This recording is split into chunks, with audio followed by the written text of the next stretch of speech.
Welcome to Story Time with Miss Kathie. Today we're going to hear the story of Priscilla and the Pink Planet. This story was written by Nathaniel Hobby and illustrated by Jocelyn Hobby. They share the same last name. I wonder if they're related. Gazing up at the sky on a very clear night, you may see a star with a curious light. Well, that star is red, to yourself you may think, but study it close. It's a planet. It's pink. And there it is, right up there in that spot, the little pink planet. Let's see what happens next.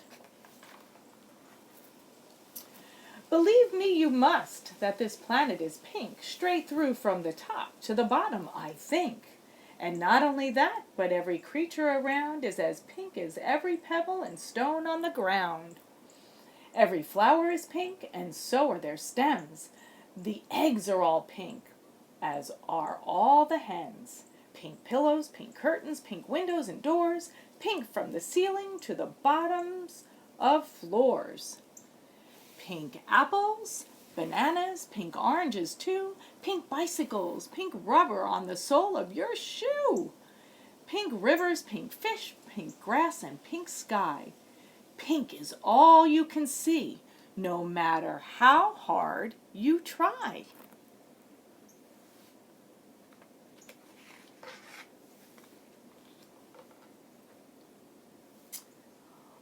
Of all of the colors, some think pink is best, but poor little Priscilla, she needed a rest. She just couldn't eat one more bowl of pink porridge, so she took all her pink things and put them in storage. She picked up her bag with her toothbrush and comb and a few other things to remind her of home. Then, waving goodbye, she set off to discover somewhere on that world, at least one other color.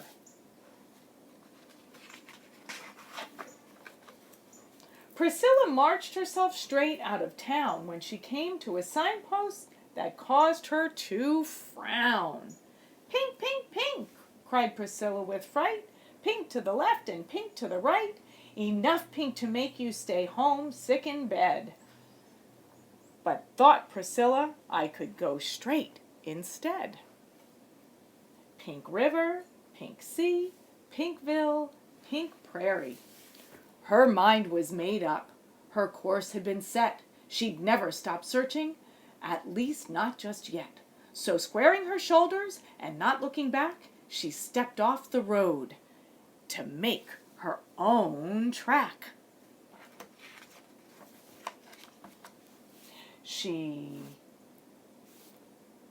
meandered through meadows of pink fire flowers and down into canyons with pink spiraling flowers. She climbed into treetops and crept under hedges. She looked behind rocks and peeped over the ledges. She waded through swamps that had a gurgling stink. Even that muck, you guessed it, was pink. She circled and crisscrossed every square inch of ground, but only one color was there to be found. When finally she came to a great pink pole tree and threw up her hands and dropped to one knee. Please give me a signal, just show me a sign. Is there some other color in this pink world of mine? Suddenly, drifting as if from the air, a creature appeared to answer her prayer. A butterfly hovered at the tip of her nose. Oh my, gasped Priscilla. What color are those? What colors are those?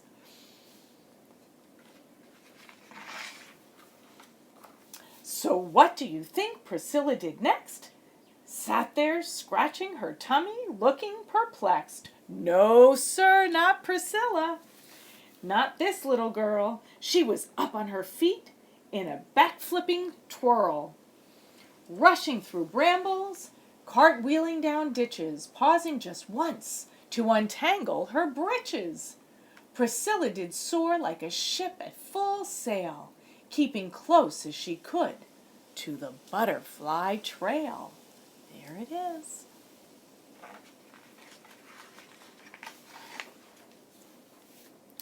Then the butterfly, who'd been traveling top speed, fluttered down for a rest on a pink cluster weed.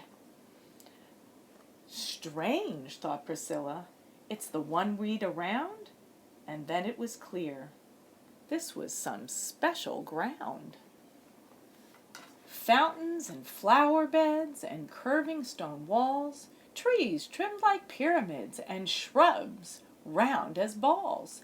Then swoosh, out of nowhere and quite by surprise, a net came down right in front of her eyes. There's that net. There stood a woman in a frilly long gown with a cape and a ring and a net and a crown, and inside the net the butterfly flapped. Priscilla knew then and there that the creature was trapped.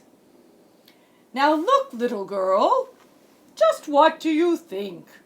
Don't you know who I am? I'm the great Queen of Pink.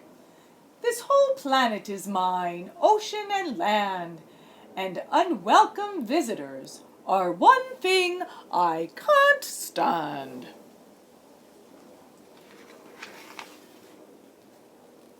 Well, Priscilla almost ran away right on the spot, but the pink in her cheeks was growing quite hot. Miss Queen, piped Priscilla, I've traveled so far. May I at least take the butterfly home in this jar? Good gracious, no, roared the Queen. This awful creature is positively obscene. All those colors, how gaudy, how simply passé. I made this planet pink, and that's how it will stay. Pink is the color that I like the best, so take my advice and forget all the rest. As for this creature, it's back underground, where all other colors are kept safe and sound. Well, Priscilla just couldn't believe what she'd heard. Hiding those colors? Good grief! How absurd! But the Queen wasn't joking, Priscilla could tell. How, thought the girl, can I break the Queen's spell? And then an idea flashed in her mind, the type of idea that was just the right kind. I agree, said Priscilla, that pink is the best, but that's hard to tell without seeing the rest. If all colors were out for the wide world to see, pink would look even pinker. Don't you agree? The Queen seemed a bit puzzled. She scratched at her chin. But then her face spread in an ear-to-ear grin. My dear girl, why, I hadn't thought of that. What would be thin if something else weren't fat? What is short without tall, big without small? What is hot without cold, after all? Of course we need colors. What would one color be without all of the colors for the whole world to see? Then the Queen waved her net to the left, to the right. She sang out a spell about colors and light. Then suddenly colors started just popping out. Every which way you looked, a new color would sprout. Priscilla gasped in amazement at the sight of green trees. A pale purple flower made her weak in the knees. The bright yellow sun in the sky, it was blue. Oh my, cried Priscilla, the world seems brand new. The Queen kissed Priscilla and patted her head. Dear child, you're right, was the last thing she said. Then poof, she was gone, as quick as she'd come. Yet Priscilla knew her adventure wasn't quite done.